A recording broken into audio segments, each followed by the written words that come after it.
Alright, let's keep this simple.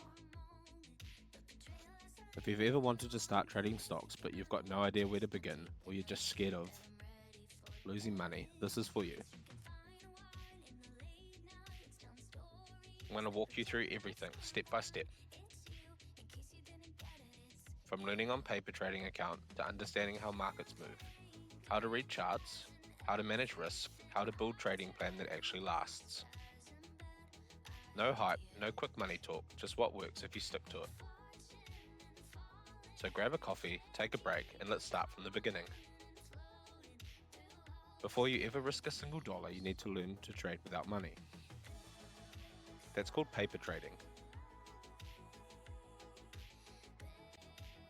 It's a demo account that uses fake money, but for real data. The idea is simple. You practice in the same conditions as live trading, but with zero financial risk. You can open one on TradingView, Thinkorswim, or Interactive Brokers. If you're in New Zealand, Sharesies and Hatch are fine for investing, but you still want something like TradingView for charts and simulations. The goal here isn't to make fake profits. It's to get used to how markets behave, how orders fill, how candles form, and how emotion kicks in. Because even on paper, you'll feel frustration when a trade goes the wrong way, or greed when it goes right. Use that to train your discipline.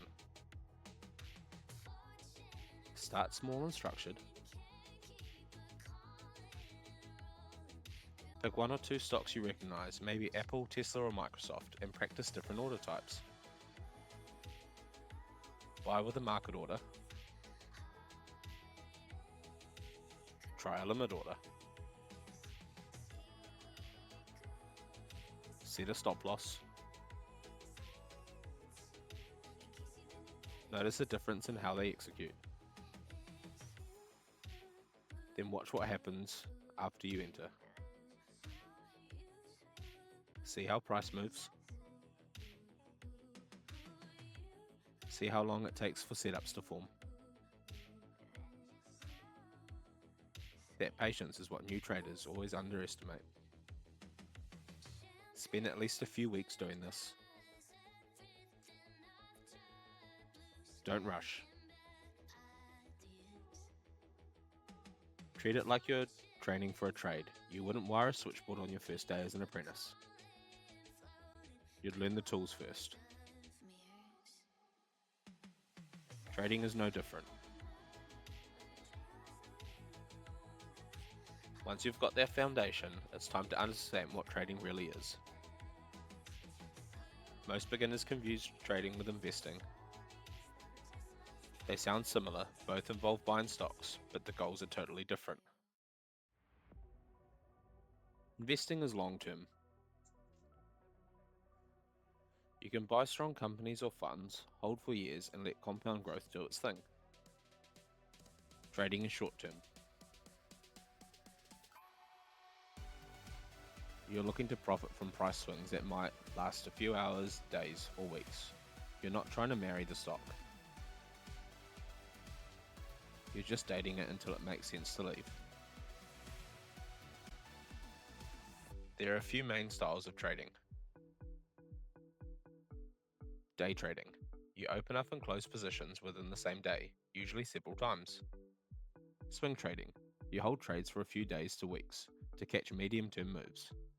Position trading. You hold for months but still use charts to time entries. For beginners, swing trading is the best place to start. You don't need to stare at charts all day. You can check setups once or twice a day, and you get time to think before you act. It teaches you to structure without the chaos of day trading. Now tools. You'll need three main ones: a broker, a charting platform, and a trade journal. Your broker executes your trades where you buy and sell. Your charting platform, like TradingView, is where you analyze and plan. And your trade journal is where the learning happens. Every single trade should be logged. Write down why you took it, where you entered, where you exited, and what you learned. Over time you'll see patterns. Maybe you'll win more when you trade in the direction of the trend, or maybe you lose when you enter too early.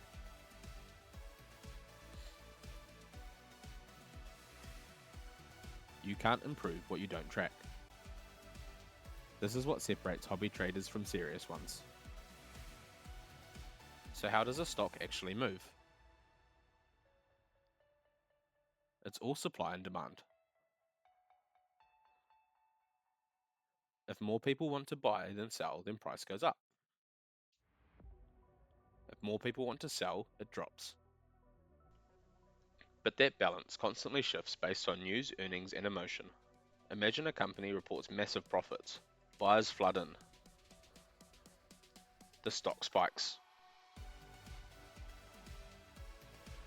But in the next day, inflation data hits and the market panics. It can all disappear in hours. You'll see this push and pull play out on the chart. Each candle is a mini battle between buyers and sellers. Volume shows you how serious those battles are. If the price rises on high volume, that move has conviction. Lots of traders agree. If price rises on low volume, it could be weak or fake. That's why you don't trade off one candle. You read the story over time. Next, time to learn to read charts properly. Candlesticks are your language.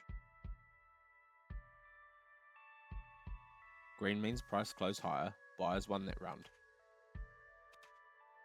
Red means it closed lower, sellers took control. The thin lines above and below are the wicks, showing where price tried to go but got rejected. Those wicks reveal pressure points, places where traders stepped in or backed out. You'll also hear about support and resistance. Support is a zone where price tends to bounce because buyers step in. Resistance is where it tends to stall because sellers take profits. When support breaks, it often becomes new resistance. And when resistance breaks, it often becomes a new support. Learning these levels will make the chart start to make more sense. Now add two indicators, the EMA 20 and the EMA 50.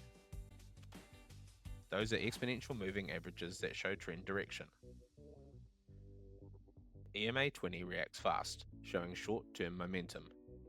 The EMA 50 reacts slower, showing the bigger trend. When price stays above both, buyers are in control. When it drops below, sellers are in control.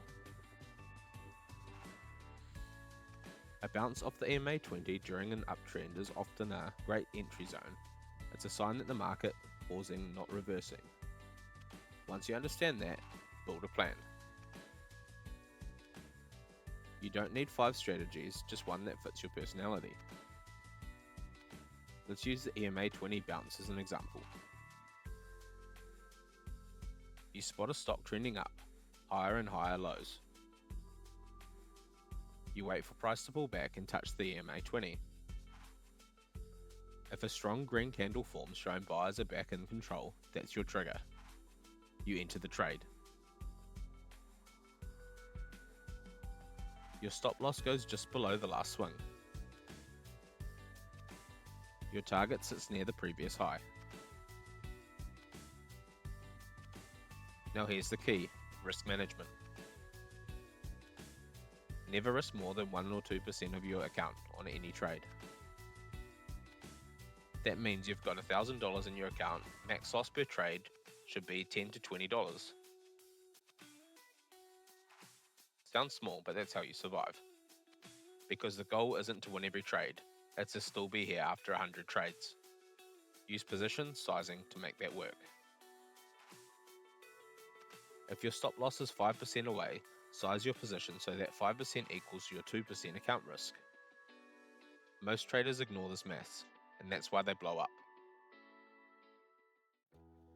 Now let's talk psychology, the hardest part of trading.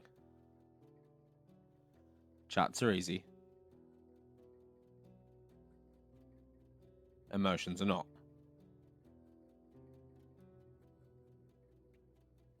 Greed makes you hold winners too long. Fear makes you cut good trades too early. FOMO makes you enter late. Revenge trading makes you throw away your plan after one loss. The only way to beat this is structure. Have a written plan and follow it no matter what your emotion says.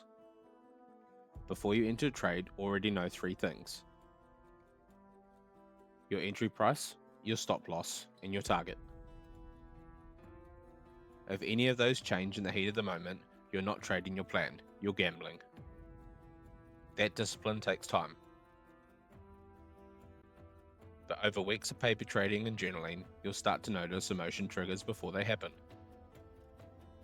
That's progress. Now let's touch on compounding, the real long-term power. If you can average even 1% per week consistently, that's over 50% a year before compounding. That doesn't sound huge, but it shows you scale. Small consistent growth adds up fast when you protect your capital. Blowing up one account sets you back in months. Protecting your capital keeps you in the game. Trading isn't about quick wins, it's about survival, then consistency, then scaling. If you can make $10 safely, you can make $100, then $1,000. The math's the same, the discipline's the hard part. So here's your roadmap. Spend time paper trading until you can follow a plan without breaking the rules. Once you're consistent, move towards real money, but small, like $100 or $200.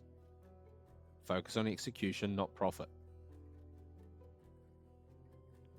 If you can execute perfectly, profits come naturally.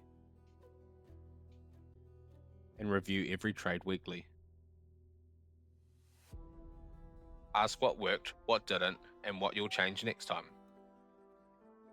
Over time, that process compounds just like money does. Your skills improve, your emotions settle, and your results start to stabilize. Don't rush. This takes months, not weeks. Every professional trader you look to has blown his account, learned lessons, and rebuilt structure. You're no different, but you can skip a lot of the pain by starting the right way. Keep learning, keep journaling, and never risk money you can't afford to lose. Trading is a skill, and skills take time. If you've got value from this, hit subscribe. I post weekly breakdowns, chart setups, and lessons I learn as I go. From tradie to trader. Thanks for watching, and I'll see you on the next one.